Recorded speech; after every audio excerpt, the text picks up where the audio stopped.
Good afternoon, and thank you for joining us in this fourth webinar around digital tools for the transparency of carbon markets in the context of the Latin American and Caribbean initiative for carbon markets. And we want to start with the words from our coordinator of the initiative on behalf of CAF, Madam Gladys.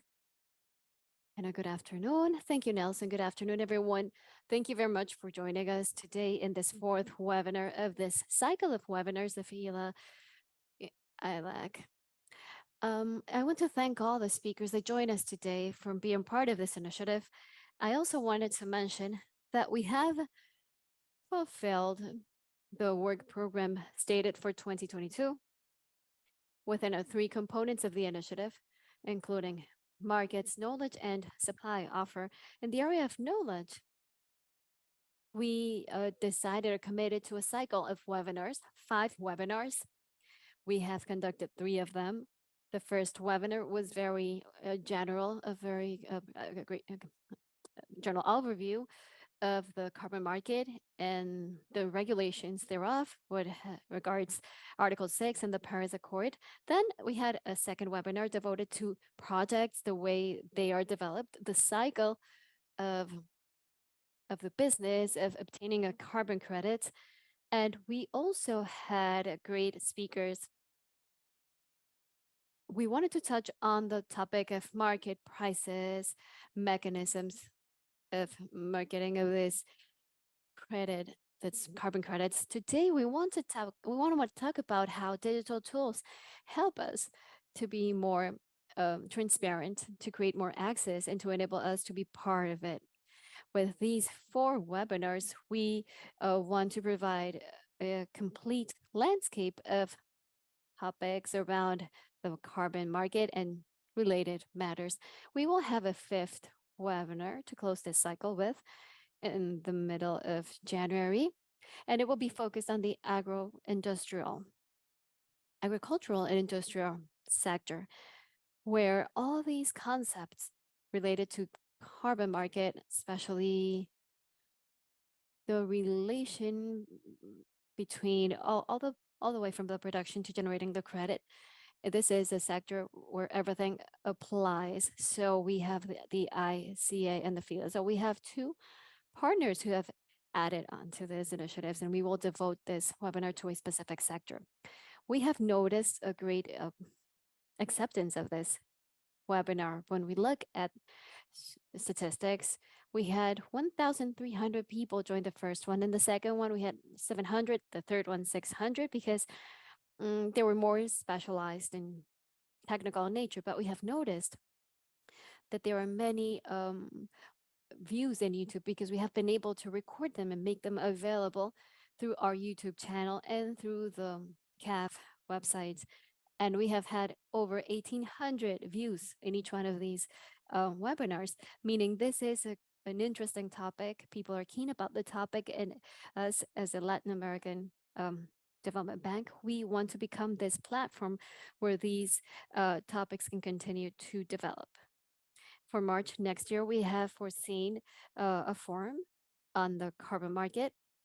So we will be able to close this component on information that we have intended to develop under this initiative. Thank you very much once again.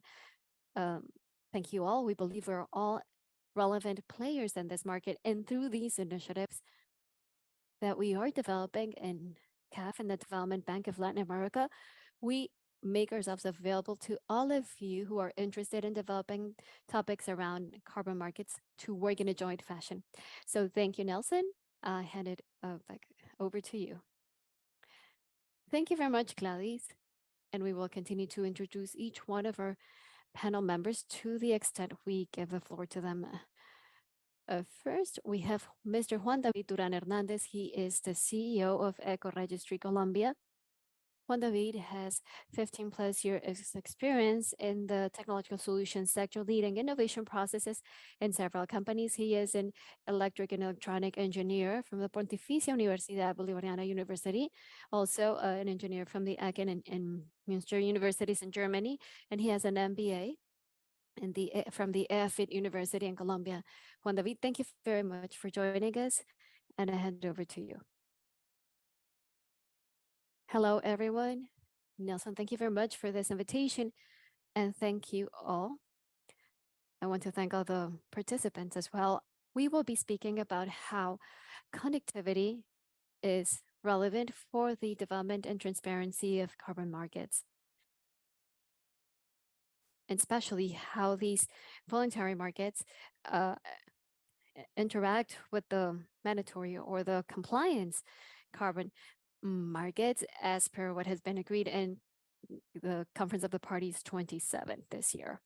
So, a little bit of context about what Article 6 means specifically. Article 6.2 that addresses the direct cooperation between countries in order to achieve this mitigation, and these credits then can be transferred from one country to another in such way that the off-taker can achieve its goals based on the set goals within the framework of the Paris Accord. So we have also Article 6.4, where there's a transfer but through a program that is being implemented or will be implemented of carbon credits, where there is a process where these credits are certified, generated, and may be transferred to a buyer. And Article 6.8 that speaks about non-market approaches, not market-based. But beyond this, we have or we must acknowledge the information exchange and a registration or registry systems are key, and they become the backbone through which we will be able to access and have the necessary information in order to quantify the emission reduction and achievements based on set goals on a national levels on a national level. So we have the biannual transparency reports and other supervision and control mechanisms in order to identify um, how every country is reaching a scheme for mitigation and adaptation. And this will all come out from this framework that we are putting together around these efforts. So I'd like to talk about technology and how technology facilitates and improves this transparency. So let's focus on information management specifically. So we first have some mitigation projects. We also have emissions through our economic activities, and we have the country parameters, meaning the goals and the way emissions are quantified in a country. In monitoring schemes, we usually have in different countries or organizations, and also in procedures in credit generation procedures and voluntary markets.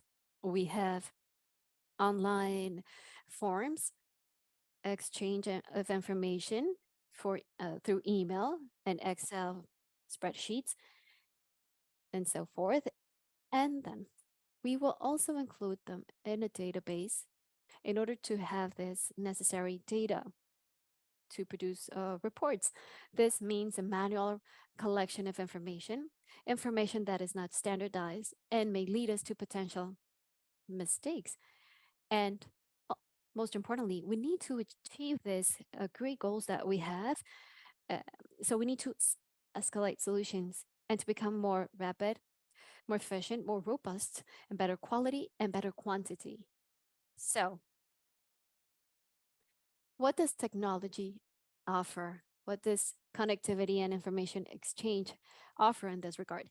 Should we have the capability of digitizing all the monitoring and reporting system through information system, so that on the field we have sensors that will send the information that we need in order to be able to accurately quantify the activity or activities that are increasing or reducing emissions, and also to identify those initiatives. What are the specific contributions? And based on those remote indicators and measurements that we will have, we will be able to quantify the reduction of greenhouse gas emissions. This information system must be stored in the cloud in order to have direct access, and first and foremost to comply with the information exchange standards and have access from different places in security of backups of information, and we avoid losing this data. We will achieve, therefore, a standardization of information, of data. We will achieve great efforts in the first phases of implementation, but subsequently, we will have more information in order to conduct analysis and to be able to provide feedback and a supervision of everything that is going on in private initiatives as well as country initiatives and the interactions of each one of the interactions in the different markets. Finally, reports will stop being biannual or periodic reports, and they will become information that can be accessed online and in real time. And we'll be able to produce more reports more often that will help us um, with feedback so as to finding errors, mistakes, and enhancing quality. It is clear that we must uh, reach trust, being able to replicate data and be able to verify all this data. Why? Because we will see the different attributes that we are demanding a carbon market. We are demanding compliance of mechanisms such as the SDGs, the Sustainable Development Goals, or conditionality, what carbon credits and what specific types of credits will be accepted for that trade between countries, what sectors, and are we meeting the conditions about the NDC or below the NDC standards? We will also be able to identify the type of credits. Credits have a very important trait, and it is the year they created that reduction in. And also, there are different types, maybe of credits. Is it a reduction? Is it a removal? Is it adaptation? How are we going to identify the type of credit? And what is the impact being generated correspondingly?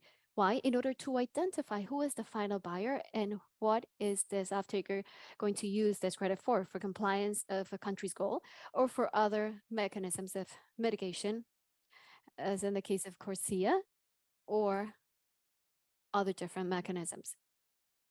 For those of you who are not familiar with this is the market, the international market that tends to reduce emissions.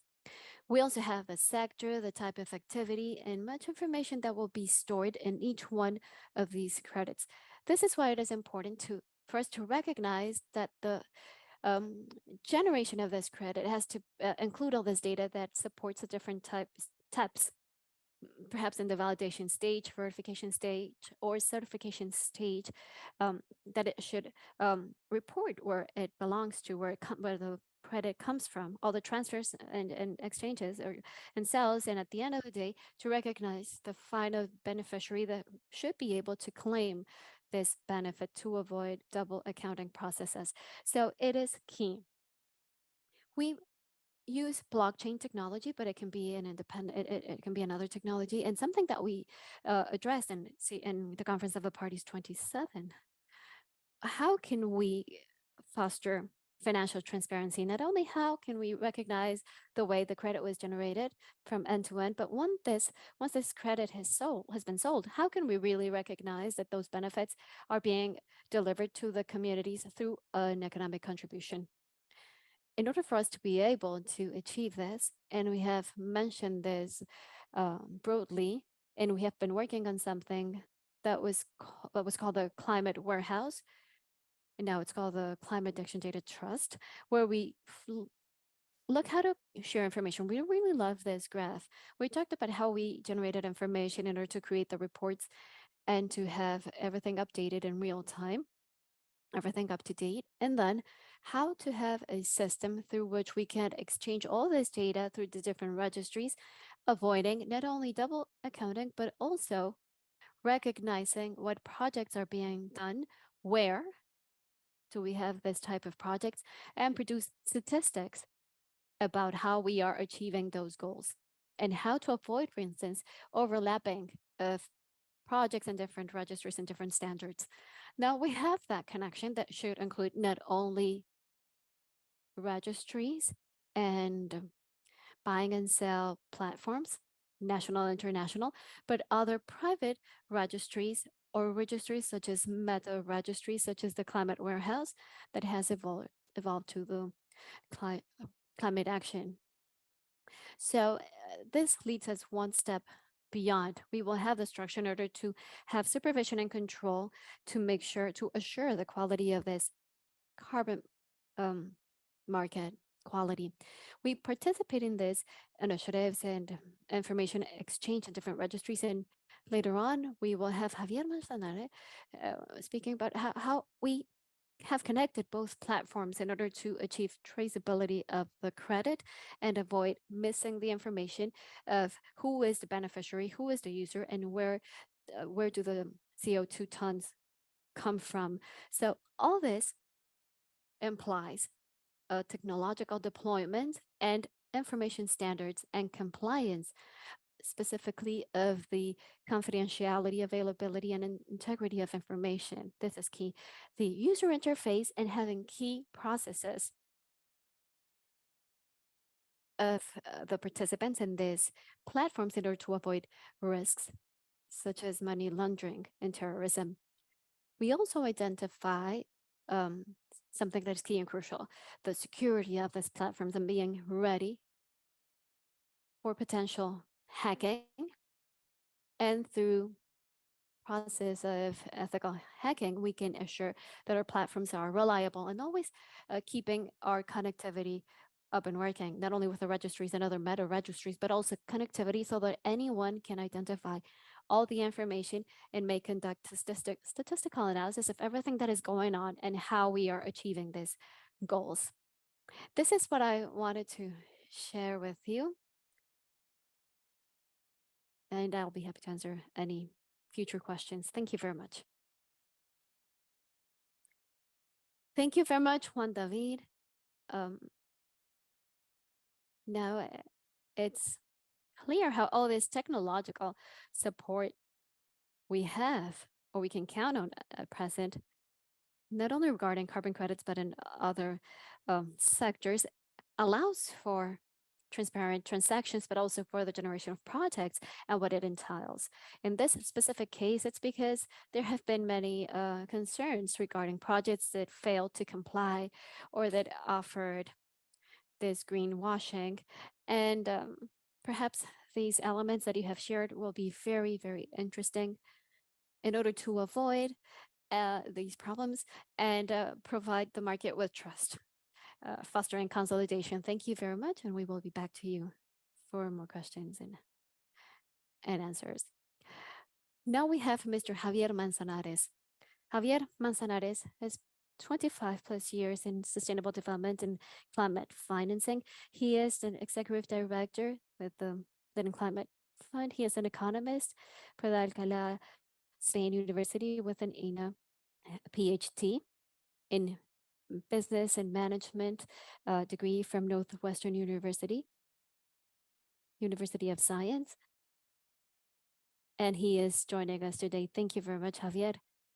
You have the floor. Thank you very much. Thank you, Gladys. I also wanted to congratulate PAF for this excellent initiative.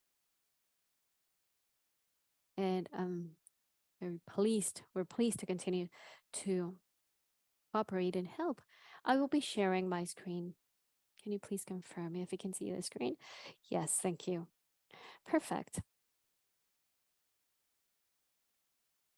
Well, I think Juan Duran did an excellent presentation and it sets the ground for our presentation. We are speaking about digital tools that contribute to transparency. Juan has emphasized strongly the monitoring and reporting and validation processes in a digital form. He has also emphasized the process, and during previous webinars, we discussed the generation of carbon credits. Now, picture this with a robust process of digitization of MRD. We managed to digitize a climate coin that provides access to investors and to project developers. This digital coin is exactly the purpose of climate coin. So these carbon credits that have been certified, or out of those reduction credits that have passed through a robust process of MRV and monitoring process, we those for those to tokenize and become a digital coin. Um, we support with that solution, not only in terms of continuous innovation and applied technology in our case, which is blockchain, TNT, but we also contribute to this digital records to be immutable so that they can't be changed, that there's a traceability guaranteed of this data in real time. The United Nations, through the Economic and Social Study in 2018, stated when we submitted this project, um, determined that climate coin has been considered like a baseline or base to create a global market of carbon emissions, allowing for an exchange of credits or a trade of credits between peers and a connection through Internet of Things. I I think Juan was very clear in his presentations. We are talking about transparency in terms of digitizing the whole process of digitizing the MRV, and very importantly, making information transparent information as to where the benefits of each of these operations gets to, or where these benefits go. So the climate coin represents a ton of carbon credits that have been avoided, or that has been avoided or captured, that have been removed. And in these three cases, with the base prices, including the benefits in each one of those projects, in such a way that with a digital coin, we found four different uses. For whoever holds this crypto coin or this digital coin, the holder has the opportunity of having this coin as an investment asset, meaning they can keep this. In the world of blockchain, they use a term called holding, or holding the coin in a wallet with a reasonably acceptable expectation that there will be a future return, meaning that the price of the carbon ton will continue to increase, and therefore this is an investment asset in my portfolio. There's also a possibility that those climate coins are used to offset emissions, and therefore the same process is used, and this climate coin is offset and disappears. It's out of circulation. And another way of using the climate coin is leveraging it. So I have a climate coin. It is a financial instrument, so I may use it so that it works as a collateral in a credit related operation. As a climate coin holder, they will be paying me for having uh, lent this climate coin. And finally, I can use a climate coin to pay for services or any sort of payment. In climate coin, within a government system that we have selected, which is a decentralized autonomous organization, a DAO, and it has governance tokens. In our case, we call them climate or climate E. Climate to those who contribute acquiring these governance tokens. The governance in corporate structure includes a CO2 fund that has the purpose of facilitating the financing of those projects that are under different, uh, undergoing different stages, or the initial stages. So the Climate Coin platform eliminates intermediaries or middlemen. It distributes the benefits in a more equitable fashion. In this initial stage, in Climate Coin, we have worked in the Algorand base, which is blockchain infrastructure that allows for security and neutrality in the carbon emission. And if systems do not fail, we will be able to see a live presentation. It's a short presentation. So let's present a project. The project owner goes to his or her wallet. They join the Climate Cone wallet. They access through their wallet. There it is. For now, they have no operations. And they decide to tokenize a series of, of carbon credits. And for this purpose, like Juan mentioned, he goes to Eco Registry, where we have an integration of systems. We have a system integration through an interface. So he logs into Eco Registry, who is uh, the custodian of carbon credits. They choose specific project, the trading through to be performed through Climate Coin. They go to Eco Registry through Climate Coin, and he has made the decision, or they have made the decision that they will tokenize a number of carbon credits they have available. So they have selected 20 carbon credits, and they will transfer these credits. The transfer is done through the integration of both systems. Now, when the credits are being transferred to Climate Point, those credits, those carbon credits from a certain project will be converted into climate coins. So here we will see how this transaction takes place, where the only cost involved is 5% for the tokenization and conversion in the climate coin. So basically, what we see here is that he is, or they are swapping an NFT, the specific project for the specific project and carbon credits, and are being swapped into climate coins.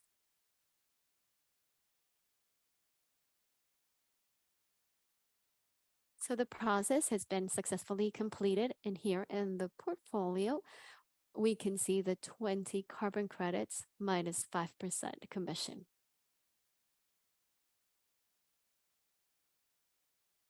So the project developer will make a decision. He has 20 climate coins, and he's able to use a number of them to offset footprint, and some others can be used to be kept in the portfolio. So in this presentation, we will see how they decide to offset a number of them. So they go to our website. They have decided to offset 10. There, they will see that they have 30 left out of the project that initially had issued 50,000 carbon credits. There is a balance, a lower balance, because 10 of them are being used. And what we will see is a certification, including all the project information, certifying that they have offset a number of carbon credits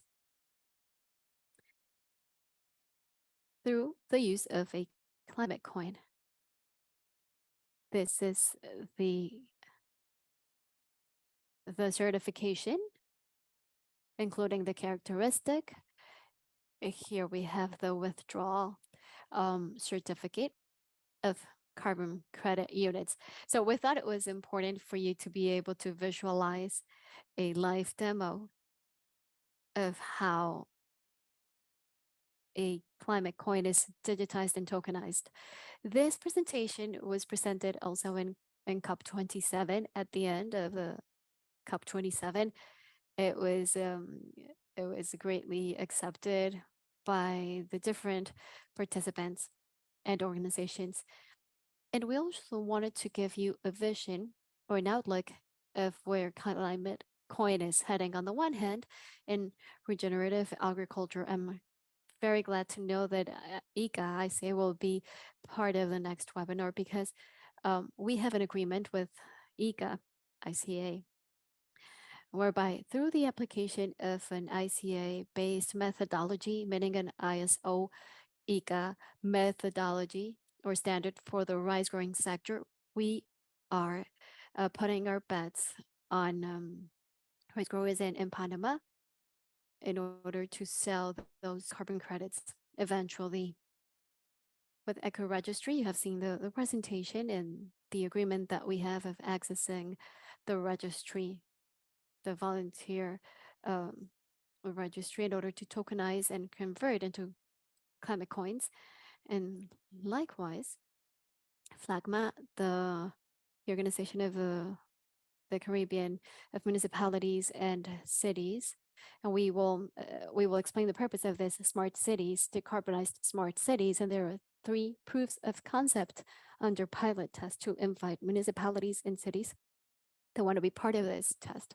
And finally, we have agreed with the Blockchain Climate Institute and the 5Cs of the Caribbean Community Climate Change Center, um, towards working and training and capacity building in the countries in the Caribbean in terms of knowledge of the blockchain technology application through transparency and the possibility of using a cryptocurrency or digital currency. Going back to FLACMA regarding cities and municipalities, we will be offering three types of projects. One of them is well, with the all of them have the purpose of decarbonizing cities. One of them is oriented towards the installation of solar panels, rooftop solar panels, and with this general effect of reduction credits that could be tradable. Second, there is a city biourban project, which is a tree. It's like an artificial tree that through algae and microorganisms and their photosynthesis process manages to capture the gases, gas emissions in the city. The third project is related to resilience of green areas in cities, etc. And this is the end of my presentation. In interest of time, I just wanted to explain that the selected governance for Climate Coin is Green Climate DAO, which is about having a community, what we call the tier two, a community of investors, observers, activists, project developers that in reality are those who make the decisions, are the decision makers in terms of what projects to invest in, what percentages will the tokenization fees be, rates, and a tier one, which is more of a governance of the mechanics of ecosystems. And this is the advisory board, the core team, the quality assurance committee. And let me introduce our team the, from different areas. And finally, the advisors board, including the mayor of Miami, Francis Suarez, the executive director of the U.S. Blockchain Association, etc., etc., and the partnerships that we have signed so far that have helped us size and multiply the project. This is all. Thank you very much for your attention. Thank you very much, Javier. And we are advancing and going to more detail, and we realize that we have this kind of trend of platforms when we have transparent and automatic type of transaction joining the offering of projects with the demand and also the supply and the demand, and if you will, all the information that both parties require in order to make decisions in real time, of course, and with all the technological support for the greatest transparency. So thank you very much. and we will get back to you for more questions. You're welcome. Very well. Now we have a shared presentation. Mr. Ravi Rivastava, partner of Akimona, and he will be telling us some more about this company. He has 26 um, years of experience in analysis and tech solutions applied to finance and diverse fields of investment. He is a mathematician of the Lucknow University from India with a master's in computing systems and IT and from Arizona and an advanced MBA from Deckard School of Management. And we also have Mr. Gerald David, president of Arca Labs, who is leading the innovation division, and he is responsible for creating total value of tokenized funds in a partnership with financial companies. He has 27 years of experience, executive experience, in different platforms, like Fortune 500 related stock markets, the Mercantile Exchange, and as one of the first employees and founder of these companies, he helped to build the success uh, of his in the market. He is a bachelor in international business, government and law from the Flanking and Marshall College in USA. So thank you very much to both of you for joining us, and you have the floor. Thank you very much, Nelson. Hi, my name is Ravi Srivastava. I'm going to share my presentation. Can you see it? Okay. Uh, okay, excellent. So we are going to be jointly, ARCA and Akimona are jointly presenting this deck on digital tools for transparency in carbon credit markets. ARCA is one of the leading financial institutions in digital space worldwide. And Akimona has developed a comprehensive platform for issuance of carbon credits, stocks, and bonds on blockchain. Arca and Akimona, both of us are completely regulated companies in the United States. And an Akimona platform has been extensively reviewed and approved by the Securities and Exchange Commission in the United States. I will move on to the next an overview of a slide. And I would invite, we are just wanted to give a quick setup. We are not focusing on voluntary carbon credit markets, though our system will work in voluntary credit markets. We are more focused on compliance carbon markets, and compliance carbon markets operate under cap and trade regulations. So over to Jerry. Hola, buenos tardes y gracias, Ravi. Thank you all for having us today, and I'm super excited to share with you some thoughts that we have with reference to how digital assets and emerging carbon markets ultimately can converge. One small point, this topic is quite interesting to me, and I find it near and dear to my heart. About just over a decade ago, I helped to form one of the first carbon markets that ultimately was under the US CFTC called the Green Exchange. We ultimately sold that business to the CME Group. It was focused extensively on the EU ETS, obviously focused, generally speaking, on the protocol that was established under Kyoto. So I think to talk a little bit to this deck, to understand the future, one has to really look back at the past.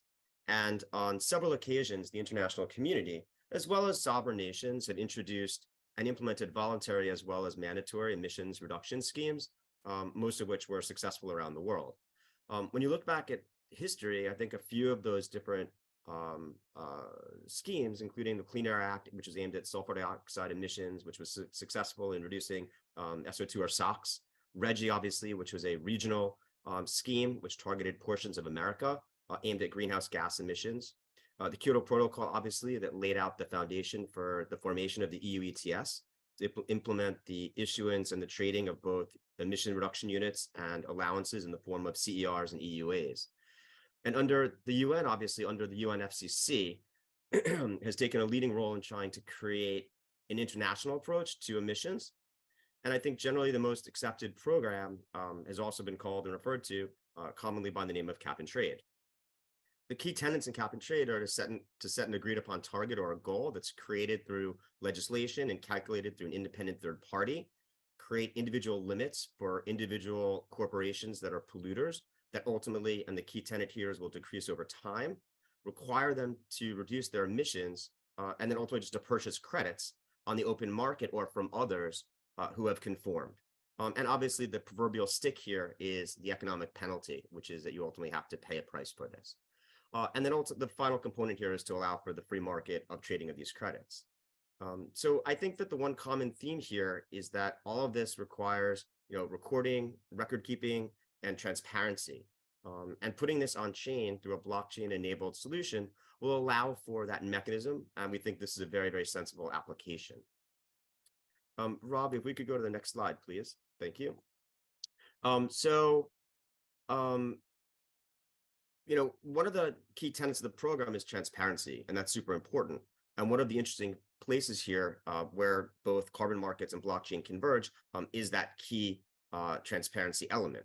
And I think that there are a number of reasons for that. And why it's important, obviously, is because the transparency allows for real-time reporting of obligations and real-time tracking of compliance. It also enables for compliance standards to be public and certainly irrefutable. And it also provides for pricing, market data, and other metrics that can be publicly available. So I think this all establishes confidence that companies are doing what they're supposed to be doing, and there are ways that you could check it again through that blockchain application. So what do you need to get that transparency? It's obviously the interlinkage between the companies, the regulators, the registries, the issuers, the auctioneers, the exchanges, and any other relevant regulatory or agency. And previously, this was done through a series of API calls, spreadsheets, interconnections, manual input, and data feeds. So with blockchain as a solution, it allows for a common view that's ultimately irrefutable. It allows for uniform standards across the whole value chain. It allows for transparency in the form of verification. And all of that information is contained in smart contracts that easily can identify the size of the credit, the economic value of it, the term of it, the number of credits that have been transacted, the value of those credits, and time in sales. So, from our standpoint, in the slides that are to come, we're going to illustrate how we think that there is a convergence with the carbon markets that are emerging and the technology that too is emerging. Thank you, Jerry. On this slide, I'm going to cover how the Akimona platform provides transparency in the issuance of carbon credits. There are a number of activities that occur in the carbon credit markets, and there are a number of participants. There are carbon emitting companies, there are regulators, institutional investors, and brokers. The regulatory agency or the regulatory body decides that how much carbon allowance it is going to distribute across different companies. And based on their emissions footprint, they issue a certain number of tokens, carbon credits as tokens. These are issued on the platform, on the Akimona platform. But prior to the issuance of carbon credits, each of the carbon emitter or anyone who expects to transact the business in that cap and trade market will register their wallet with the regulatory agency. All the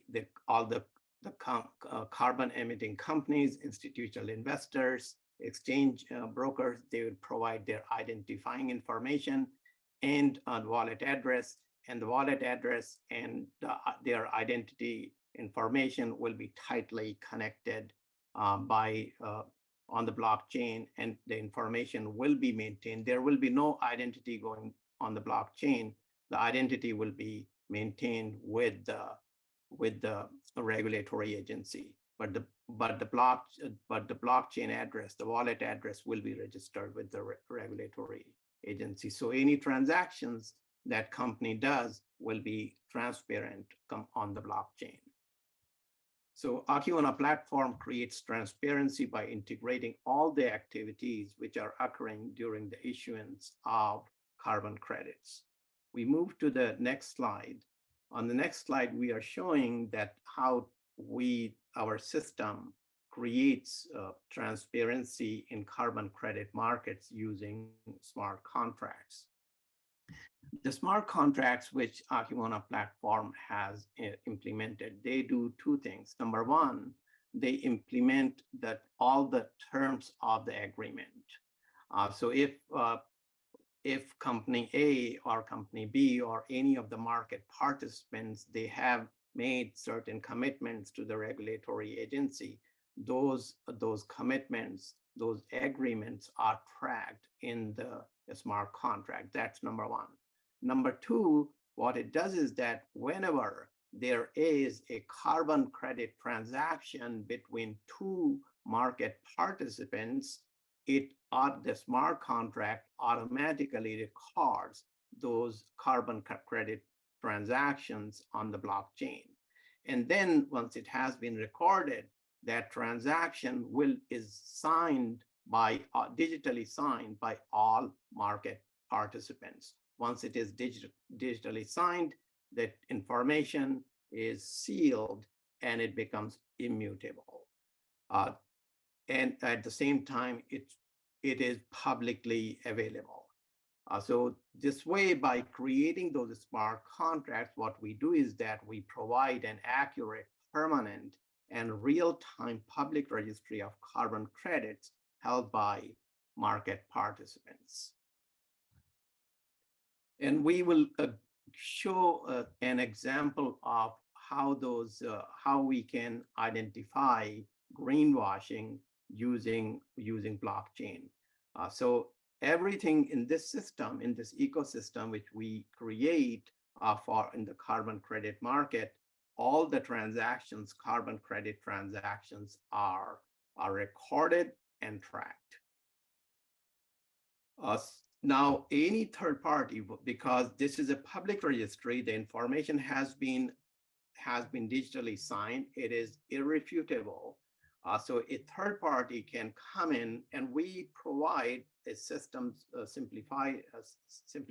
simplification systems, simplified reporting.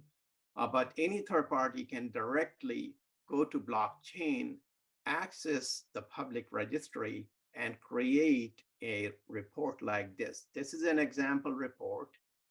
So in this example report, company A had a wallet registered with the regulatory agency, and the blockchain will show that 100 carbon credits were issued to company A.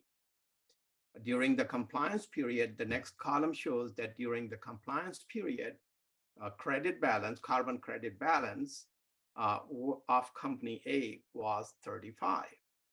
And then the information in the last column is coming in from green feed, which was mentioned in our earlier presentations, that there are sensors could be set up. So there are green feed data, which is provided by third parties.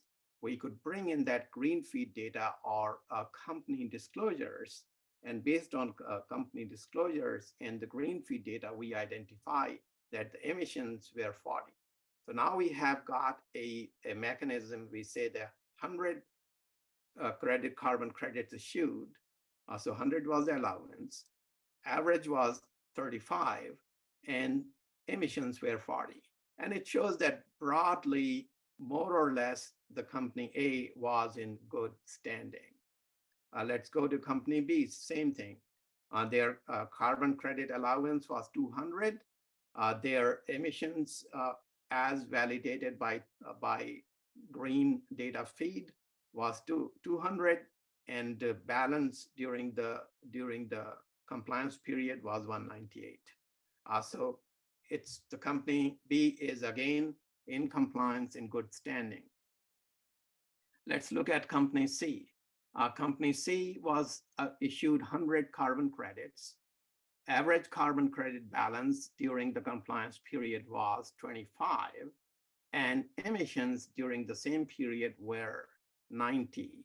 And the emissions data again is coming from green data feed from external third-party providers. So companies see clearly does appear to be that there is something going on. We don't know, but that creates a point of inspection, and we will have to. It points out that we need to look deeper into this, what's going on, and this may be greenwashing, may not be greenwashing, but we don't know. But it does point us that this needs to be further examined, and additional information needs to be obtained from the company to find out what's going on. So this information is public in any third party because again, the regulatory agency, the carbon market participants, at the end of the day, they are publicly accountable.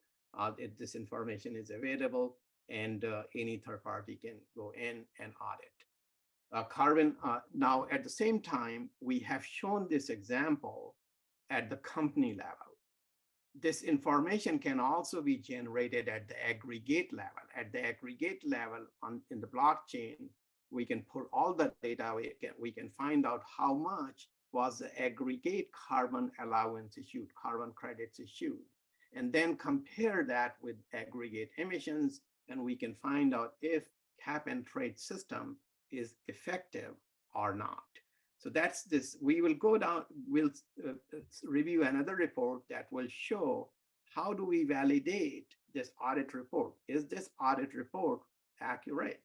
So we'll look at the transactions. As I had mentioned earlier, we have Akimona system is based on smart contracts. The smart contracts implement all the terms and conditions of agreements, and at the same time, record all the transactions on blockchain. So let's go to the second report. Second report shows history of transaction by business. So this shows carbon emitting companies, their registered wallet addresses, counterparties, and transactions. And it shows that company B was initially issued by the government, which is the regulatory agency, 200 carbon credits. And their balance was 200. This information is recorded when the smart contract is executed at the time of issuance. Company B, after some time, sold 100 carbon credits. Their balance was 100.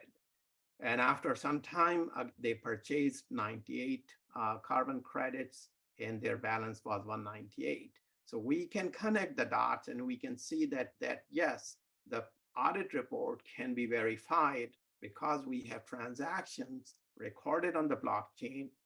Those transactions are digitally signed, and there is full history of transactions. So the transaction information is irrefutable. We can combine that with the external data and generate reports and find out if how effective overall cap and trade system is working. Next slide is about ARCA and Akimona. I'll go to Jerry to cover this slide. Great, Ravi. So just wrapping this up, the teams have worked together on multiple different projects and have a good, strong working relationship. The diversity between our teams and the backgrounds are both synergistic and very complementary. Traditionally, the team has a Wall Street pedigree combined with experts in both the digital asset space as well as the technology space. ARCA itself has been around for over 4 years now. We have multiple different business lines whereby we manage private funds through not just one, but 2 different RIAs. We've got a strong brand given the way that we've created some of the first SEC registered products that have been approved by the regulator and ultimately are open for subscription. We've worked closely with the Akimona team in the deployment of different funds and services. And at this point, really, we look at the 2 teams as very, very synergistic.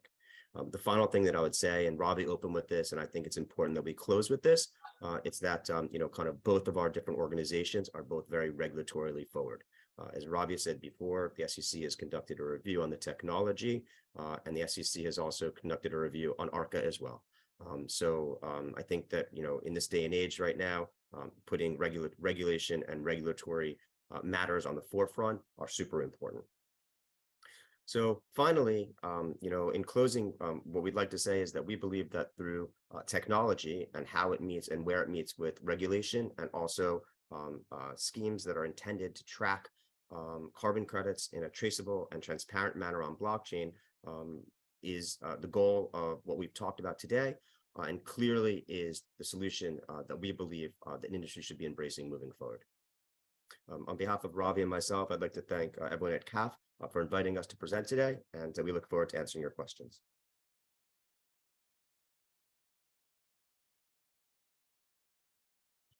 Thank you very much, Robbie and Gerald.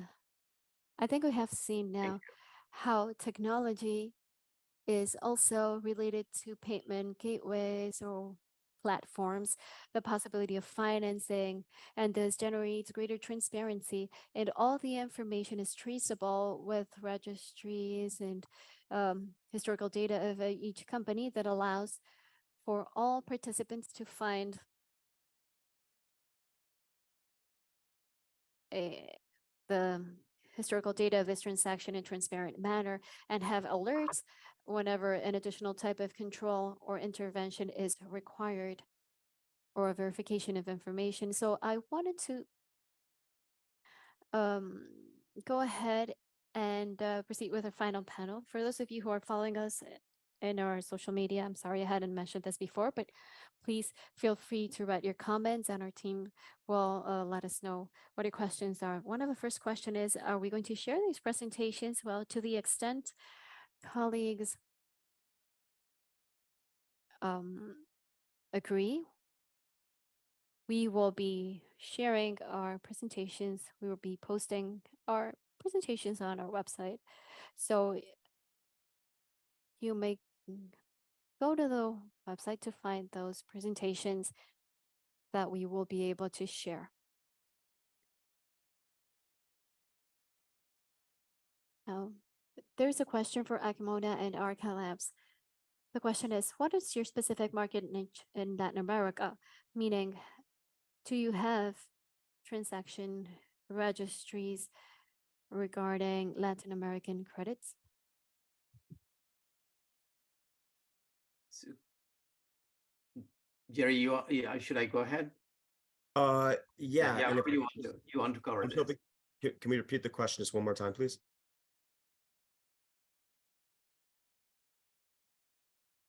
Sure. And in your platforms, in your transaction history, do you have operations involving Latin American and the Caribbean actors from the Latin American and the Caribbean, or does your market niche have to do something with Latin America and the Caribbean related projects? So at currently, we've not engaged in any activity with reference to the Caribbean and or Latin America. We've had some dialogues with market participants in the region, and I think that the demonstration that we provided today from our research is something that is very, very easily applicable to the markets that we've been discussing.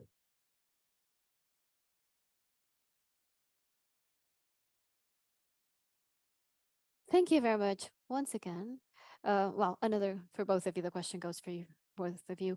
Kimono works with other projects that would like to use your platform, or do you have exclusivity with Arca, or are you willing to work with other actors in other different projects, or do you have exclusivity with We Arca? are jointly working together, so certainly if we can directly work with you, but it's Arca and Akimona, we have a joint partnership agreement. But entirely up to you. If you want to reach out directly to us, feel free. Absolutely.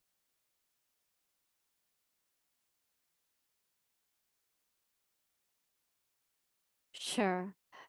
So we will we make sure we share the contact information so that that exchange is possible. And there's a question for Javier. How is climate coin protected from speculation markets? Thank you for the question.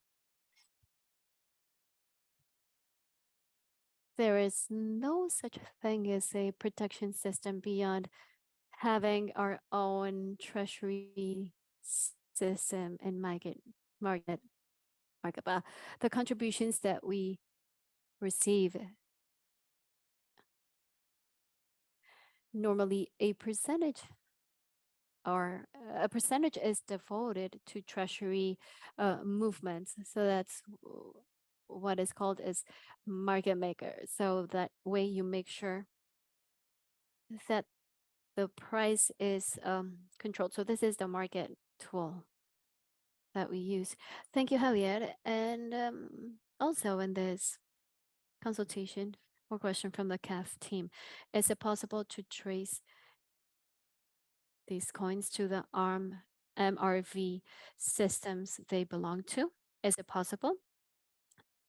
And is it possible to visualize this information through QR for with the aim of selling this to the public? In other words, is it possible to connect all the MRV related information of projects with the information of the climate coins? Yes, that's a great question. In the process of tokenization, what generally happens is that in a pool system, you translate or you transfer the NFTs, individual projects, to a pool, and there is where you tokenize them. Even if it's a pool system, the information is referenced to each one of the projects and each one of the digitization um, processes of MRV. To make a long answer short, yes, you do have access to those digital MRV information of each one of the projects within the pool. Excellent. Thank you, Javier. And also, let's a couple more questions. I would like to confirm if the emission price of a climate coin is 5% and if is it possible to trade climate coin in other tokenization platforms? So, the first question, the percentage of expenditure or what it costs to tokenize climate coin and to turn it into a digital coin is 5%. That's the cost. Climate coin is still not publicly available in May, and we will be doing the public listing, and we will notify through what exchanges you will be able to use your wallet and acquire them. In parallel, we are establishing a pricing system for each one of the projects that turn into climate coin. So this is what we are working on, product development, and we are tilting towards a price system based on a reverse action system. And through this process, you obtain the reference price of climate coin. Thank you, Javier. So whoever is, for those of you who are interested, you can go ahead and follow you on your social media so that they can um, be abreast of any news. And there's another question for Eco Registry, Kimona, and Arca, if they are interested in further partnerships. This is a question by Noah Ethics. They indicate they are working in products with similar technologies. Would you be willing to have a conversation to assess potential partnerships? I mean, from Yes. Yeah, and I think that from our perspective, kind of one of the most important things, that can be gained from that is education, and kind of sharing the lessons that we've learned and what we've done in the past. And we're always happy to engage in these kind of conversations if we can share what our learnings have been, if we can help to drive this industry forward. I think that it's part of our collective goal and the reason why we've been doing this. So thank you. Yes. Right. Yeah, the answer is yes. Thank you very much. Juan David, can you hear us? The question goes for you as well. Are you willing to um, partner up and exchange knowledge with peers that are developing similar technologies.